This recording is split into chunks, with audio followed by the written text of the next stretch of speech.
The Coca-Cola Art Project culminated in a powerful celebration of creativity, culture, and collaboration with 4 winning student artists showcased during a recent exhibition at the Currents Echo Gallery at Bahamian.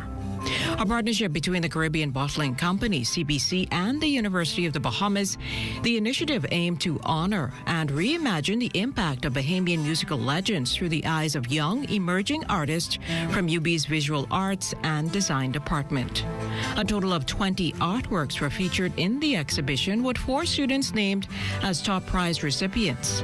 Each artist was challenged to create a visual interpretation that paid homage to Bahamian musicians and the influence of their music.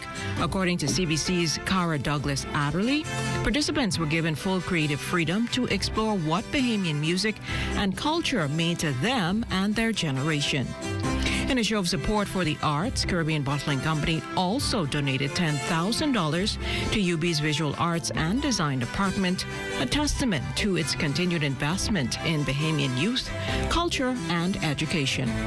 The 4 winners included Alyssa Pinder for her piece depicting a shotgun wedding, Janisha Cole, whose work explored Bahamian folklore through the Golden Bride, Nelson Gray, who drew his inspiration from the legendary musician Joseph Spence, and Jayla Bowe, who was absent at the time, honored for her piece themed around the Obeah. The winners will receive a substantial prize package with contributions from the Barmar Foundation. In her remarks, Minister of Education and Technical and Vocational Training, the Honorable Glenys Hanna Martin, encouraged the artists to, quote, keep your dreams alive and let your energies flow. Now that we've seen the final exhibition and heard about the creative power behind the Coca-Cola Art Project, let's meet 3 of the standout student artists whose work has made a bold impression. Joining us now to talk more about this art project are Alyssa Pinder, Nelson Gray, and Janisha Cole. Unfortunately, Jayla Bowe, a winner from the Family Islands, wasn't able to join us today, but welcome, ladies and gentlemen, to What's Trending. Thank you. It's great to have you here with us, and congratulations on the win. So can you describe for us the piece and the inspiration behind it that you created? To start with you. Okay. My piece, Shotgun Wedding, is inspired by its namesake song, and I took a lot of inspiration from the lyrics of, like, I will, if you're not here, I will take you out. And I wanted to give a new meaning to that and a new take on it by having the bride herself hold the weapon. Now, what about you, Nelson? Well, my piece was inspired directly from Joseph Spencer and his mythical guitar playing and his unorthodox style of playing his instrument. I thought was a big inspiration and a driving force to the reason why I made my piece. And Janisha? My piece was inspired by Exuma's Obeah Man. Not Obeah Man, however, Downpool. It's a song that speaks about a golden bride, a man who falls in love with a woman who he thought is a woman. However, she is actually a golden in disguise. So why did each of you choose the particular themes that you did? Was it something cultural, or was it just personal as you tried to connect with your artwork?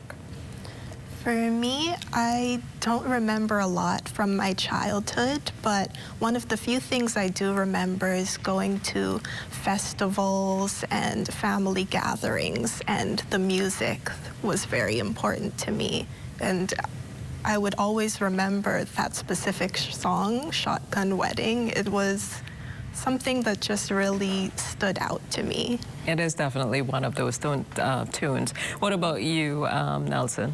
Well, I had just recently discovered Joseph Spence and his work, and I was particularly inspired by Brown Skin Gal, I believe was one of his songs, and I felt really intrigued by it, and the intrigue turned into like creativity, and that creativity drew inspiration to create my piece. And Janisha, you brought Bahamian folklore to life with the Golden Bride.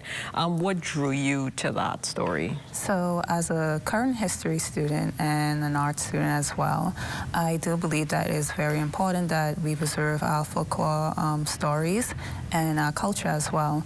And basically the whole story about the Golden Bride and me not really knowing about it before I listened to this song, it really intrigued me as to how this folklore even came to be. So I did further research about it, and I looked further into it and basically linked my research to the song as well.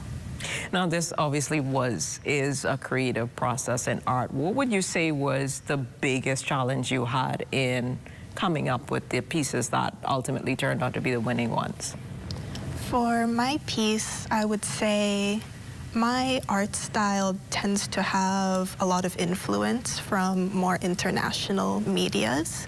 And so I think keeping the Bahamian culture present throughout the piece while also being true to myself and my style was the biggest challenge. So finding a mix. And Nelson, or? I believe like my biggest challenge was myself and starting my own way. And I believe my piece initially was only an exercise that I was only supposed to look at, but my mentors saw otherwise, and they did what they did, and now I'm here. And what about you, Janacia? Well, it was mostly a composition of the piece and being a bit indecisive on what I want to do for it. I want to initially do some charcoal on the canvas, however I stuck with coffee because I thought it would be more fluid, and I used watered down acrylic to basically create the image. But it mostly just came down to composition. Within that first week, I was just doodling sketches in my construction paper pad. So then what was it like when you found out that you actually won? I am still in shock, essentially. Still in disbelief, actually. I wouldn't say I didn't have that much confidence in winning. However, I kind of had a feeling like it's probably going to be close to a winning piece, basically. Well, thank you, Alyssa, Nelson, Janacia, and again, congratulations to our winner who wasn't here, but continue to do well and have an amazing semester as you return. Thank you. Thank you. So much. All right. Well, up next, we're switching gears to get you ready for the new school year. From fresh tips to inspiring stories, our Back to School series is here to help students, parents, and educators start strong and finish even stronger. Don't go anywhere. The school bell is about to ring.